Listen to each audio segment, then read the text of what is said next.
Pemirsa, terima kasih Anda masih terus menyaksikan Doncast. Kita masih bersama Coach Justin. Tadi mungkin di bagian awal kita belum sempat bertanya, Bang Dos. Tapi saya ingin sekali bertanya kepada Coach Justin. Apa kabar Anda setelah kejadian di hari Kamis setelah Indonesia gagal dan kemudian begitu ramai di media sosial? Anda dikatakan punya standar ganda, Anda ditagih harusnya bisa kritis. Kemudian banyak yang bilang buat apa kita ganti coach, sampai kemudian ada hashtag Kluivert out. Ya, lucu kan, pelatih baru 2 kali latihan terus dibilang Kluivert out. Oke. Kita bicara soal Sydney.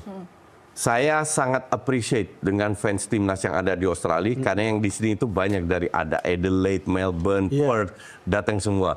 Kumpul dengan teman-teman Garuda Australia, mereka sangat welcome, sangat membantu saya. Pokoknya happy lah. Match mulai jam 8.15. Setengah 6 saya sampai di stadion. Turun taksi dari setengah 6 sampai jam 7 saya sibuk foto. Dengan ratusan orang. Benar-benar ratusan.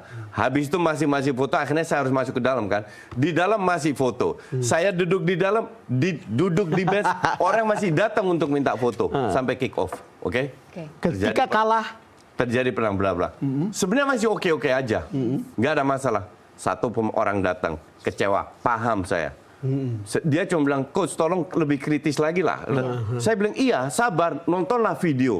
Habis itu saya bikin review, saya kritik PT Kluivert juga. Dan saya selalu kritis. Kenapa orang bilang harusnya lebih kritis? Saya selalu kritis dan objektif. Karena saya bukan buzzer, nggak ada yang bayar saya. Dalam pandangan saya, Coach Justin itu sudah kebal terhadap berbagai kritik dan bullying. Ya iyalah. Hal-hal karena saya tahu. Saya masih punya hati nurani. Coach, tapi Anda baca tidak komen-komen itu? Nggak ada waktu lah. Ada tidak yang mungkin mengganggu Anda? Nggak ada. Tidak ada yang mengganggu? Karena saya punya hati nurani. Saya tahu apa yang saya lakukan. Jadi kalau orang nuduh saya buzzer, it's okay. Karena tambah banyak final, tambah banyak rezeki. Itu udah bertahun-tahun terbukti. Kembali lagi soal Australia. Hanya satu disorotlah masuk ke media. Setelah dia pergi, saya masih ngobrol dengan 20-an orang pemain, 20-an fans. Mereka paham semua, itu pun untung masuk di media juga. Ya, apa yang terjadi ketika Anda berfoto-foto dengan Marcelino? Nah, itu lalu juga dibilang itu bahwa juga saya di framing. Jadi gini, kita kan ada IRL live 48 jam. Saya tunjukkan WhatsApp saya nanti dengan Pak Sumarji. Jam 11.20-an. Pak Sumarji, jika berkenan, saya lagi di sini, bisa nggak kita interview sedikit, 30 menitan? Oh bisa, datang sekarang aja. Nggak bisa Pak, karena kita hotelnya mencar-mencar. 1 jam lagi bisa nggak? Oh ya bisa, datang aja. 11.20 itu.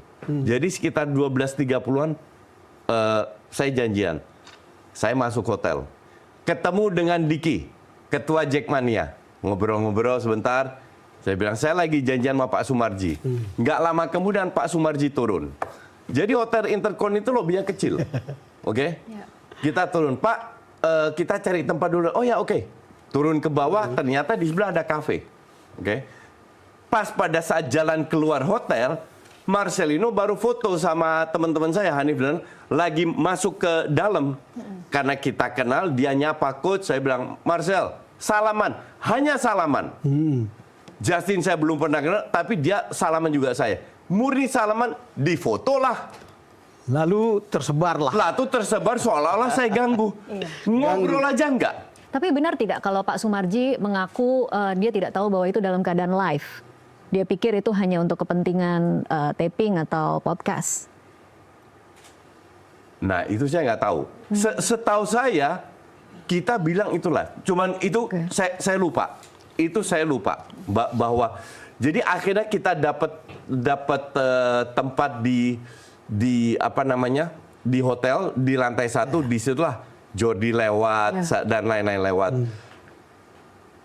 Pada saat kita live, saya bilang Pak Sumarji, yang khusus interview kita mau saya up lagi biar orang nonton. Ternyata nggak boleh.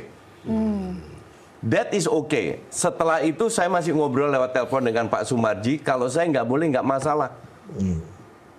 Jadi ini sudah. Tapi kalau dibilang bahwa Justin dengan foto yang sudah ditempel pas saya salaman dengan Marcelino, seolah-olah saya yang influencer mengganggu pemain, nggak ketemu pemain sama sekali kok.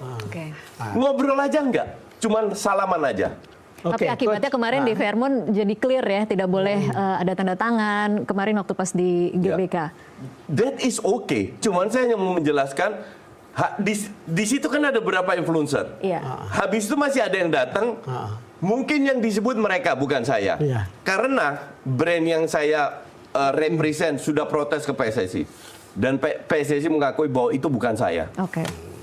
Coach, kita kembali ke sepak bola. Ya.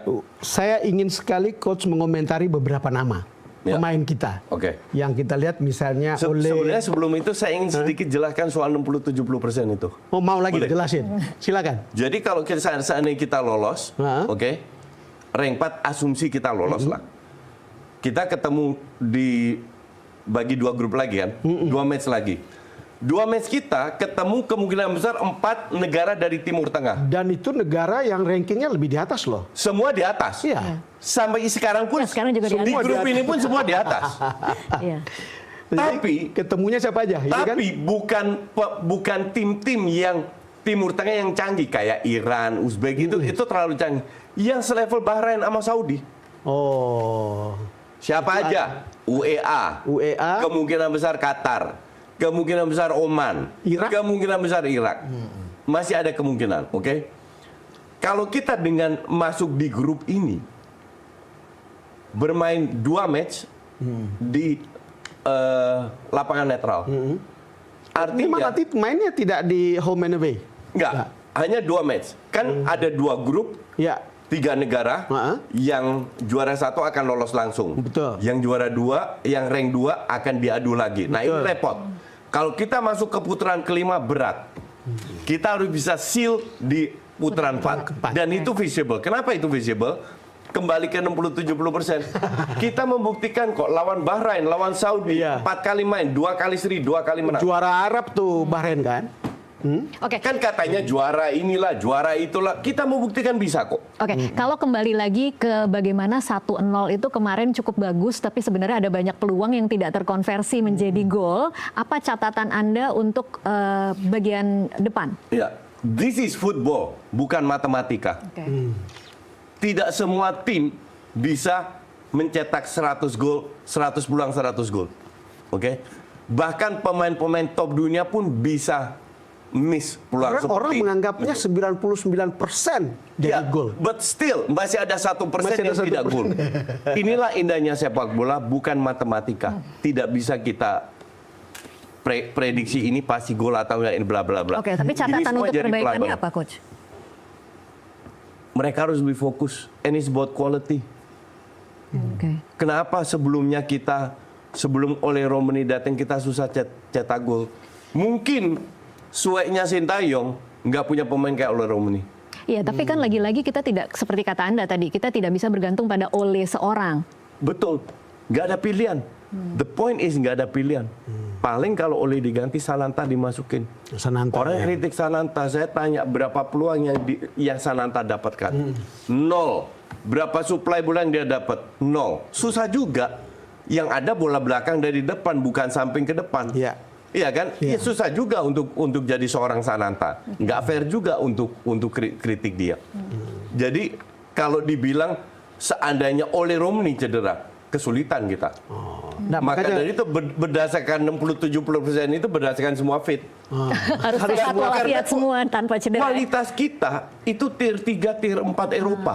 tier 3, tier 4, bukan Iya. tier 2 ya. Bukan tier 1, 2. Emang ada pemain kita yang main di Man United atau di Chelsea atau di Fulham atau di nggak ada. Yang ada di Champion. Justin main di U21 Wolves. Ya, Nathan di U21. Tiernya seperti itu, Swansea. tapi toh penonton kita luar biasa semangatnya, Iya. bukan? Itu the best. Kalau soal penonton, mungkin kita salah satu terbaik di dunia. Cuman kita harus realistis juga.